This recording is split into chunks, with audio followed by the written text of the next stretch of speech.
추미애 법무장관과 윤석열 검찰총장의 갈등이 계속되고 있는 가운데 정치권에서도 파장은 일고 있습니다. 민주당은 윤 총장에 대한 감찰과 수사를 주장했고 국민의힘은 국정조사를 요구하며 대립하고 있는 양상인데요. 네, 두 분과 정치권 소식 짚어보겠습니다. 한상희 가천대 부교수, 김우석 국민대 개건교수와 함께합니다. 두 분 어서 오세요. 네, 안녕하세요. 안녕하십니까. 자, 윤석열 검찰총장 관련 의혹 여러 가지가 나오고 있습니다만 그 가운데서도 이제 재판부 불법 사찰 의혹이 지금 가장 논란의 중심에 서 있는 것 같습니다. 불법 사찰이냐 아니면 검찰의 매뉴얼에 있는 참고용이냐 이런 서로 반박을 하고 있는 상황인데 가장 좀 눈여겨볼 만한 내용 아니면 지금까지 상황들 전반적으로 좀 어떻게 보고 계십니까? 추미애냐 윤석열이냐 여냐냐 보수냐 진보냐 좀 떠나서 보죠. 사실만 좀 보는데 사찰이란 것은 본인 동의가 없거나 정당한 권한이 없는 국가기관이 개인 정보를 수집해서 업무에 활용하는 겁니다. 이게 뭐 꼭 도청을 하거나 미행을 하거나 이래야만 사찰이 아니에요. 이건 사찰입니다. 사찰이에요. 제가 검찰이 워낙 많은 일들을 하기 때문에 이 자체를 가지고 놀라지는 않아서 제가 놀랐던 것은 그 뒤에 문제인데 검찰 간부가 업무에 활용하기 위한 참고자료다라고 얘기를 했거든요. 네네. 전두환 시대, 박정희 시대에도 업무에 참고하려고 사찰을 한 겁니다. 그분은 심심해서 한 거 아니에요.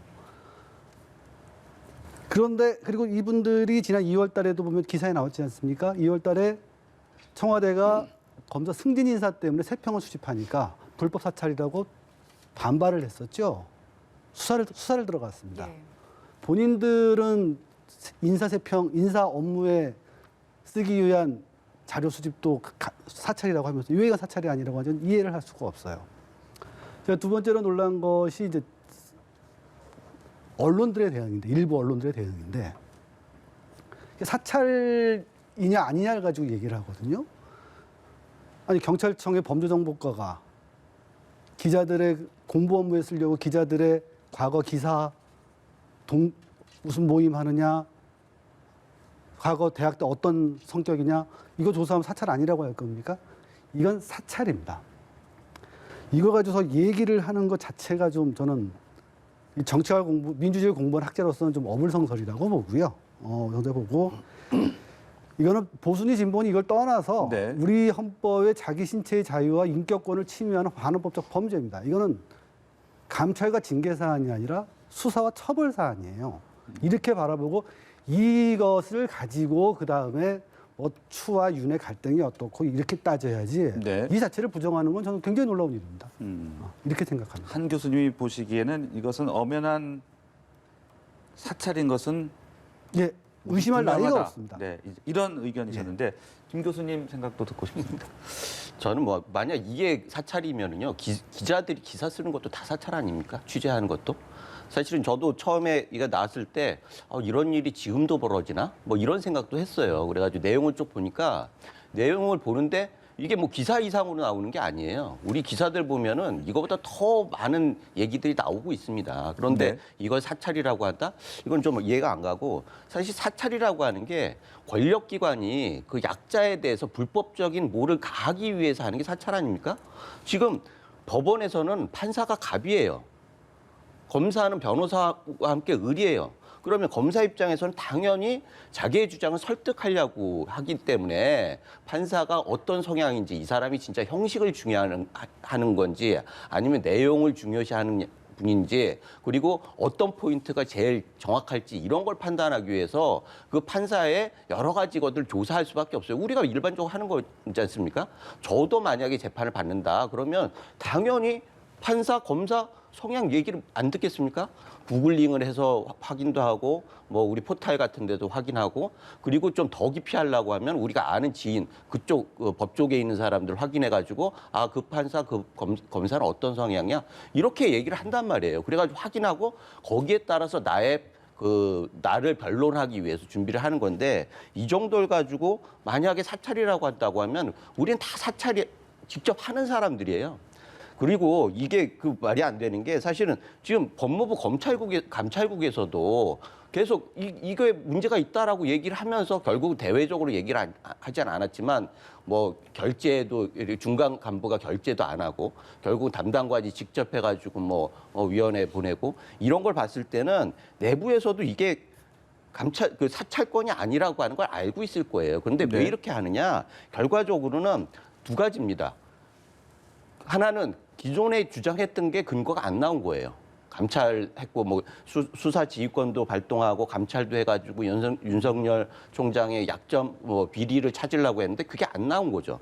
그리고 틀림없이 가처분 신청을 할 거라고 예상을 할 거예요. 법조에 있는 사람이 당연히 생각을 할 거란 말이에요. 그런데 가처분 신청은 뭐 나중에도 얘기가 났지만 시간 싸움입니다. 그래서 그런 결 대비해서 가처분 신청을 담당할 판사에게 당신들도 피해자다라고 얘기하면서 논리를 주장하는 거예요. 그런데 이거는 정말 상식적으로 합당하지 않은 일이기 때문에 이렇게 하는 건 왜 이렇게까지 무리를 하는지 모르겠어요. 이거 팩트는 좀 바로잡아야 되겠는데요. 뭐냐면 검사가 공판을 하면서 다른 친구 검사한테 그 판사 어때? 이거 사찰 아닙니다. 변호사끼리 사찰 아니에요. 제가 분명히 말씀드린 건 국가기관이 하는 겁니다. 국가기관이 본인 동의를 얻지 않거나 정당한 법적 권한이 없이 개인정보를 하는 건 사찰입니다. 이 구분을 하셔야 돼요. 개인이 하는 거하고는 상관이 없어요. 개인하고 국가기관을 서로 구분해야 됩니다. 이 부분을 좀 정확하게 짚고 싶어요. 네, 그 사찰의 알겠습니다. 범위를 어떻게 볼 것이냐, 또 그 내용의 정도를 또 어떻게 판단할 것이냐, 상당히 좀 민감한 문제인 것만큼은 분명해 보입니다. 분명한 건 목적이죠. 그 정보를 어떻게 쓰려고 했느냐 네. 그런 얘기입니다. 네. 네, 사실 이 두 사안에 대해서는 그 두 논란에 대해서는 좀 평행선을 달리고 있기 때문에 앞으로 열릴 징계위에서 어떤 결론을 낼지 좀 지켜봐야 할 것 같고요. 자, 추 장관이 윤 총장을 직무에서 배제하면서 냈던 6가지 의혹 중에서 지금 이 의혹에 대해서 민주당이 가장 집중을 하고 있습니다. 형사처벌까지 지금 요구를 하고 있는 상황인데 그 이유에 대해서 저희가 어떻게 봐야 될까요? 첫 번째는 좀 중대하게 보고 있는 거죠. 저도 아까 반환법적 범죄라고 얘기를 하지 않았습니까? 그리고 민주당은 주로 사찰을 당해본 사람들이죠, 옛날에. 예. 국민의힘은 주로 사찰을 해보신 분들이 많고. 그래서 국민의힘이에요? 국민의힘 전신이. 예. 그래서 아마 봐드리는 게 아마 그 무게가 다르지 않을까 하는 생각도 들고. 두 네네. 번째는 배신감 문제가 좀 있는 것 같아요. 제가 그 작년에 윤 총장이 그 청문회 들어올 때 했던 이 얘기 중에 하나가 검찰 개혁을 위해서 열심히 하겠다라는 거였거든요. 그런데 그 뒤로 이제 보인 모습이 검찰 개혁을 좀 사사건건 막고 있다는 불만들이 좀 있는 것 같아요. 배신감을 되게 강하게 느끼는 거죠. 그래서 이 검찰 개혁을 완수를 하려면 도저히 윤 총장을 두고는 못할 것 같다라는 위기감 이런 것이 작용하지 않았나 싶습니다. 예. 교수님께서는 어떻게 보세요? 아까도 말씀드렸듯이 이거를 계속하는 건 정치적인 목적이 분명히 있습니다. 그리고 이게 법원에서 아까 말씀드렸듯이 가처분 신청할 때 당신들도 대상이다라고 얘기하는 부분들도 있는데 제가 하는 거는 결국은 이거 간단한 방법이 있어요. 대통령이 결단을 내리시면 되는 거 아닙니까? 네. 그런데 그거를 안 하고 돌아가려다 보니까 여러 가지 무리수가 있는 거예요. 그리고 추 장관이 지금 모든 비판을 다 받고 있지 않습니까? 그러면은 그냥 그분이 왜 그렇게 하겠느냐. 결국은 자기가 이렇게 해가지고 정치적 활로를 열겠다는 것도 있고 사실은 개인적인 문제도 있습니다. 이게 그 아들 탈영 의혹 문제 뭐 이런 부분들이 검찰에서 재수사하겠다 뭐 이렇게 얘기가 나오니까 결국은 이 재판부 이 검찰 가지고는 권력도 힘들고 뭐 추장권 개인도 힘들고 이렇게 해가지고 결국은 끌어내리려고 하는 거예요. 그러려고 하면 당연히 이거는 대통령이 결단하셔가지고 네. 하면 끝나는 일이에요. 그런데 이거를 무리하게 사찰이다 막 이렇게 붙여가지고 하니까 전체적으로 굉장히 혼란스럽고 뭐 여러 가지 잡음들이 나오지 않습니까? 뭐 여당 의원 사이에서도 그런 얘기가 나오고 네. 그래서 이렇게 좀 안 했으면 좋겠습니다. 네, 대통령의 결단 이야기를 하셨습니다만 이제 민주당 내에서도 좀 목소리들이 나오고 있습니다. 오선 중진인 이상민 의원이 이례적이라고 해야 될까요? 이 싸움이다. 동반 사퇴 그리고 대통령의 결단을 촉구한다라고 언급했습니다. 또 반대 의견도 나왔고요. 이런 민주당 내 상황은 저희가 어떻게 좀 이해를 하면 되겠습니까? 대통령 결단 부분은 뭐 또 말 기회가 있겠으니까 그만하고요. 자, 우선 국민이 좀 필요하다, 좀 힘들다, 복잡하다. 사실 저도 좀 지겹습니다. 네. 네. 이러다 보니까 이제 정치적으로 이런 말들을 하시는 것 같아요. 근데 이게 지금 단순히 정치적으로 볼 문제인가에 약간 회의가 좀 있습니다. 기본적으로 권력기관의 장이 중대한 이런 표현 사고를 치신 거예요. 친 거에 징계를 지금 한 거거든요. 징계를 요구한 겁니다. 그 징계에 대한 결과가 나온 다음에 어떤 결과가 나오든 장관이 어쨌든 부하 자기가 산하관청에 대한 지휘 감독을 못한 책임을 들어서 스스로 물러날 수는 있을지 모르겠어요. 하지만 국민이 피곤하고 싸우는 게 시끄러운 이 장관은 물러나라. 이거는 장관의 퇴임 사유에 들지 않습니다. 대통령이 만약 그런 이유로만 장관을 사임시킨다면 네. 어떤 장관이 소신껏 일을 할 수가 있겠어요. 저는 그런 부분에 대해서는 별로 동의하지 않고요. 다만 저도 이 사건이 이 사안이 좀 빨리 좀 네. 끝났으면 좋겠다라는 네. 생각을 합니다. 그런 생각에서 이런 말이 나온 게 아닌가 싶어요. 큰 원인이 되겠습니다만은 그렇다고 사퇴까지 이야기하기는 좀 무리가 있다.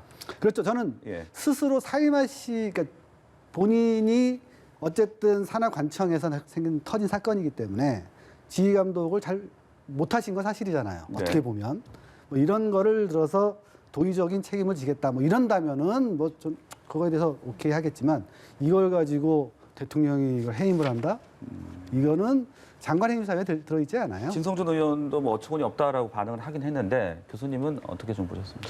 기본적으로 이건 민심입니다. 사실은 지금 이상민 의원 같은 경우에도 5선이죠. 5선 네네. 국회의원이고 또 충청고는 뭐 영호남하고 다르고 수도권도 달라가지고 굉장히 민감하게 변동이 있고 그래가지고 캐스팅 보트라는 얘기도 나오고 그러는데 이거를 굉장히 주시해서 보셔야 합니다. 여권에서도 5선 의원의 충청도 출신 의원이 이런 쓰레기 악취나는 싸움이라고 얘기하는 이런 상황에서 이거를 그냥 허투루 보내시면은요 굉장히 큰 결과가 있을 수 있다. 그리고 이번 기회에 법무부 장관하고 검찰총장이 관계를 한번 생각을 해봐야 해요. 법무부 장관하고 검찰총장은 상하 관계가 아닙니다. 마치 검사가 경찰을 수사 지휘한다고 해서 검사가 경찰의 상관은 아니지 않습니까? 마찬가지예요. 법무부 장관이 인사나 이런 부분들에 대해서 검찰을 지휘 감독을 할 수는 있지만 수사 부분에 있어서는 검찰총장은 정치적 중립이 보장돼 있기 때문에 검찰총장의 임기가 보장돼 있는 겁니다. 그만큼 중요한 거예요. 그런데 법무부 장관이 국무위원이라는 지위를 이용해가지고 검찰 임기를 보장돼 있는 검찰총장을 이렇게 끌어내리려고 하는 것. 그리고 이 부분에 있어서는 검찰총장 대통령 직속 아닙니까? 검찰총장은 거기에 대해서 의견 개진 뭐 이런 정도 할 수 있을지 몰라도 이런 식으로 하는 거는 우리 법 정신에 맞지 않아요.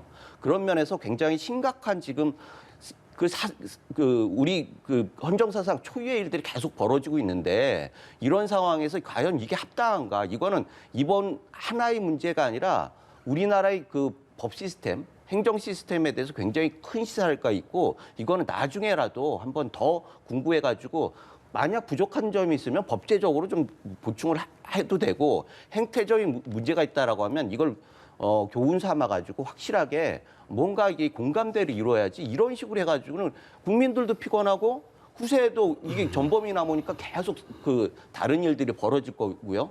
그러면 우리는 끊임없이 과거가 더 좋았다 이러면서 계속 악화될 거예요.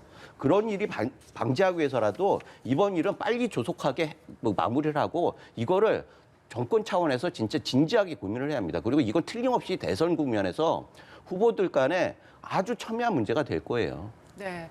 김 교수님께서도 계속해서 정권 차원에서라는 말씀을 해주셨는데 청와대에서는 이번 갈등에 대해서 뭐 뚜렷한 언급이 없습니다. 그래서 야당은 이에 대해서 좀 비판을 하고 있는데 국민의힘 초선 의원들 같은 경우에 청와대 앞에서 이틀째 지금 1인 릴레이 시위를 벌이고 있어요. 그래서 거기서도 대통령의 입장을 밝혀라 이런 요구를 계속해서 내놓고 있는데 대통령이 여기에 대해서 뚜렷한 언급을 하지 않는 이유에 대해서는 어떻게 보세요?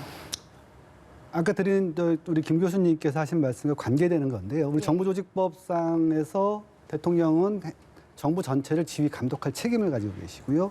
각 부 장관은 자기 소속 공무원과 소속 관청을 지휘 감독할 책임을 지고 있습니다. 뭐 대통령 직속 기관은 국정원 정도고요. 그리고 대통령께서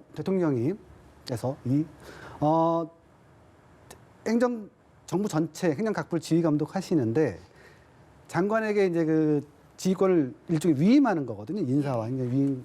그리고 특별한 경우 좀 중대한 사항은 보고를 받습니다. 근데 이번 같은 사안에도 추 장관이 징계 절차를 개시하기 전에 대통령께 보고를 했다는 거 아니에요. 대통령이 보고를 받았으면 승인한 겁니다. 예. 대통령은 이미 의사를 밝혔어요.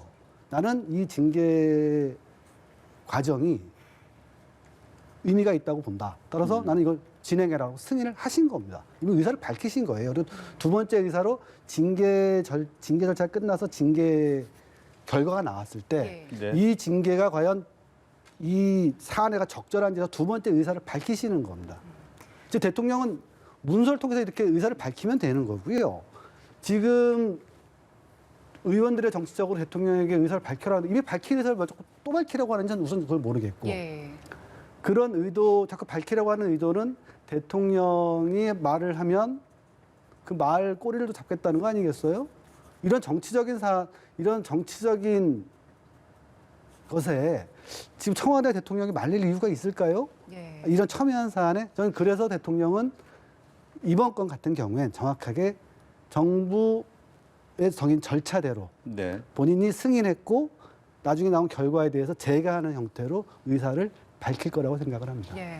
방금 한 교수님께서 말씀을 하신 것처럼 일단 대통령의 침묵이라고 말을 하고 있지만 이 침묵이 의사를 밝힌 것이다. 이런 입장이거든요. 여당에서는. 아니, 그게 뭐 모르겠습니다. 뭐 그렇게 말할 수도 있겠죠. 문제는 보고를 받았는데 별 말씀이 없다고 그랬어요. 그게 어떻게 의사를 밝힐 겁니까? 저는 뭐 일반적인 상식적으로 그게 의사 밝혔다라고 뭐 일명 그럴 수도 있겠지만 그럴 수 있을까라고 하는 생각이 이게 애매한 거예요. 사실 국민들을 헷갈리게 하는 거거든요. 이렇게 애매한 데는 그 국가 지도자가 딱 규정을 해주면 되는 거잖아요. 이거는 정당한 거다. 그렇게 하는 게 힘듭니까? 그런데 한 것도 아니고 안 한 것도 아닌 상태에서 계속 끌고 나가면서 야당 계속 하죠. 언론에서도 막 이렇게 빌미를 계속 주는 거예요. 왜 그렇게 하느냐 말이에요. 그래서 저는 이건 말이 안 된다고 생각하고 보통 대통령은 모든 결정에 최고 그 책임을 지는 결정권자예요. 그런데 이걸 계속 안 하고 있는 거예요. 그러면은 책임을 회피하는 거고 결단을 안 하는 겁니다. 우리가 지난 정권 때 얼마나 그거에 가지고 그 말이 많았습니까? 그런데 다시 그거를 보고 있는 거예요. 국민들이 뭐 서울대 그 스노라이프에서 그게 나왔다고 박근혜 대통령 미안하다는 얘기까지 나올 정도로 지금 그때하고 지금하고 달라진 게 없는 거예요. 어떻게 해가지고 우리가 얼마나 혼란스러운 상황에서 대통령 바꾸고 탄핵을 경험하고 다시 세우고 이랬는데 바뀐 게 하나도 없는 거 아닙니까? 그런데 이 상황에서 결단을 해가지고 딱 말씀을 하시면 얼마나 깔끔해요. 그런 면에서 야당의 주장을 의미 없다라고 할 게 아니라 의미 있다라고 생각하고 국민한테 의사를 밝히는 게 대통령의 책임을 다하는 거다. 그렇게 생각을 하는 거죠. 네. 사실상 의사를 밝힌 거고 좀 더 절차를 지켜보겠다. 그렇게 이제 해석을 하시는 대통령이 거고. 여기서 의사를 밝혀버리시면 네. 징계위에다가 지침을 주게 되는 거예요. 그렇지 않겠습니까? 대통령은 징계위가 끝날 때까지 의사를 사실은 그러니까 이미 징계 절차를 승인했기 때문에 징계위가 끝날 때까지는 대통령이 거기에 대해서 지침을 주면 안 돼요. 저는 대통령이 당연히 징계위 이전까지 네. 얘기를 안 해야 한다고 생각을 하는데 어떤 명확한 의사를 밝힌다라는 게 어떤 좀 방향성을 제시하는 그렇죠. 그런 위험이 있습니다. 그런 그러니까 말씀이시죠. 그 절차대로 이거는 진행하고 네. 징계의 결과가 나온 다음에 그 결과에 대해서 의사를 밝히는 게 맞습니다. 대통령이라고 해서 그렇게 함부로 할 수는 없지 않겠습니까? 네, 두 분의 해석이 상당히 좀 다른 네. 것 같은데요. 자, 이런 가운데 지금 국조 이야기도 좀 해야 될 것 같아요. 국민의힘은 국정조사 요구서를 제출을 했고 반면에 민주당은 먼저 꺼냈었다가 다시 좀 신중한 그런 모드로 가고 있습니다. 어떻게 좀 해석을 해야 되는 겁니까? 아마 이낙연 대표가 굉장히 화가 났겠죠. 또 중하게 바라보고 있는 것 같아요. 그러니까 국회가 뭔가 좀 나서야 되지 않겠느냐. 국정조사를 검토해달라 이렇게 말씀을 하신 것 같아요. 근데 이번 사안은 뭐저 같은 경우에 보기에 제가 보기에는 수사를 가야 할 사안이거든요. 수사를 가야 될 사안입니다. 그리고 수사 중인가 재판 중인가 국정조사를 할 수가 없어요. 네네. 법에 따르면.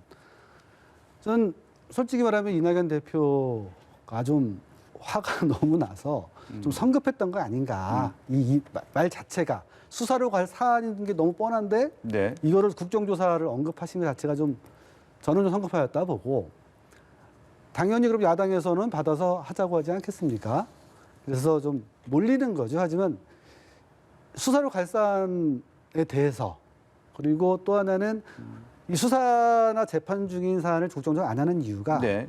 당사자가 나와서 자기의 변명을 쭉 하는 거를 막기 위해서거든요. 네. 그런데 이거를 이제 하자는 것 자체가 사실 여당으로서 그렇게 받기가 힘들어요. 그래서 여당이 좀 곤란하게 됐죠. 네. 곤란하게 말씀하신 됐는데. 대로 이제 네. 수사나 재판 중인 사안에 대해서는 할 수도 없고, 네. 네, 그리고 그런 기회가 주어진다면 오히려 윤 총장에게 이제 발언의 기회가 생기다 보면 그것이 또 부담이 될 수도 있다. 네. 여당 입장에서는 네. 네.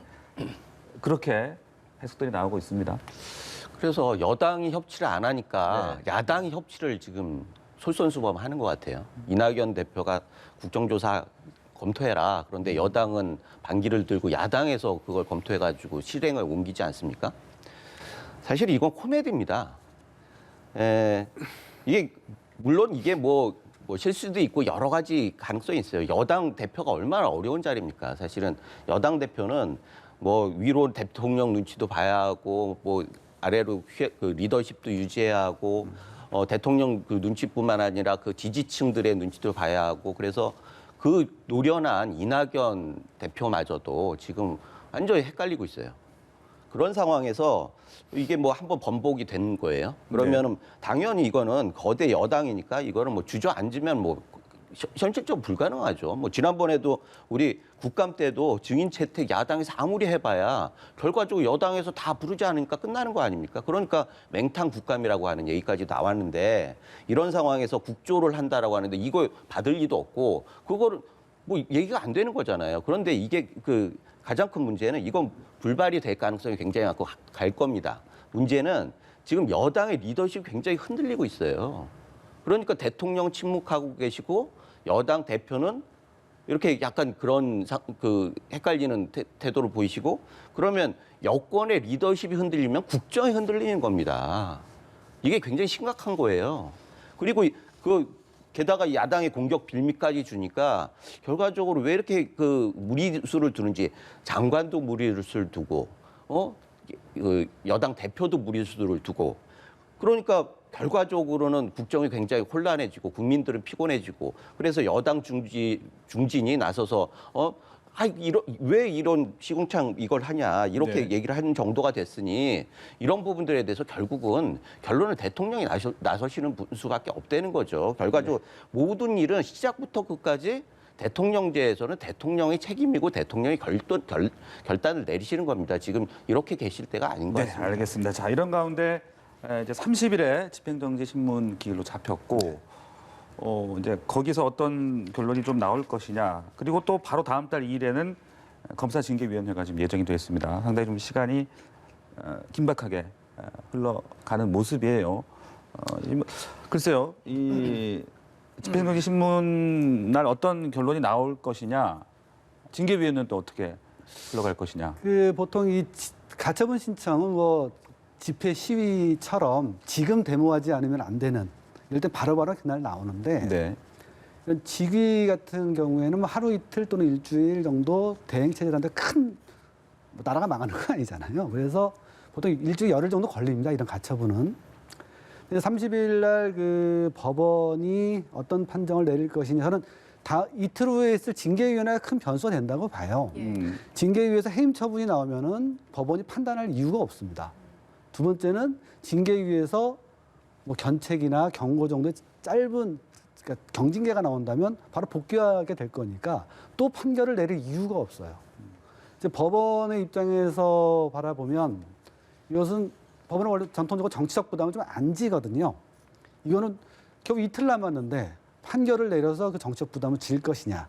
물론 판사가 굉장히 화가 났다거나 아주 확신이 강한 경우라면은 그날 나올 수도 있겠지만 통상적인 경우를 봤을 때 저는 징계위의 결과를 볼 거라고 생각이 듭니다. 그 결과가 먼저 나오게 될 것이다. 예, 그렇게 될 거라고 보고 판사는 뭐 보통 일주일에 걸리니까요. 네네. 큰 당연히 부담도 나올 수도 있고 이후에 큰 나올 수도 부담도 있는 거죠. 없습니다. 그러니까 네. 이틀 정도는 기다리지 않을까라는 생각을 하고 있어요. 네. 만약에 그렇게 된다고 하면은 법원의 존재 이유가 없어요. 사실은 뭐 징계위에서 하는 거는 별도고 행정부하고 법원은 법치를 최종적으로 소화하는 기관이에요. 삼권 분립의 엄연히 있고 그런 상황에서 법원이 만약에 이걸 그 뒤로 밀어가지고 의미가 없게 만든다고 하는 거는 뭐 사실은 그러면 법원의 존재 이유를 포기한 거죠. 그런 거는 그렇기 때문에 지금 생각보다 일찍 시일을 잡은 것 같아요. 제가 보기에는 먼저 하는 게 당연히 맞고 그러면은 징계위가 어떻게 보면은 뭐 그 지난번에도 그 누군가 하여튼 그 법원에서 대법원에서 결론이 났는데 징계위에서 6개월인가 뭐 한 사건이 있었죠. 완전히 다른 겁니다. 그런데 문제는 지금 법원에서 이거를 하는 거를 그 법무부에서 이거 속도전 같이 하는 거예요. 이 문제는 이게 징계위를 하는데 감찰위를 또 그 코로나 때문에 연기를 했어요. 그러면 코로나병은 사람을 가려서 옵니까? 말이 안 되는 거예요. 그러니까 제가 보기에는 이거는 법무부가 굉장히 그 무리수를 두는 거고 이 무리수를 바로잡을 건 법원밖에 없는데 법원이 너무 압박을 받으니까 그 상황에서 눈치를 볼 거냐 아니면 진짜 소임을 다할 거냐 여기에 대해서 판단을 하는 거고 그 결론은 조만간 나올 거다 이렇게 생각이 됩니다. 네, 알겠습니다. 급박하게 달려온 일주일에 대해서 두 분과 함께 이야기 나눠봤는데요. 다음 주 상황도 잘 지켜봐야 될 것 같습니다. 지금까지 한상익 교수, 김우석 교수와 함께했습니다. 고맙습니다. 고맙습니다. 감사합니다.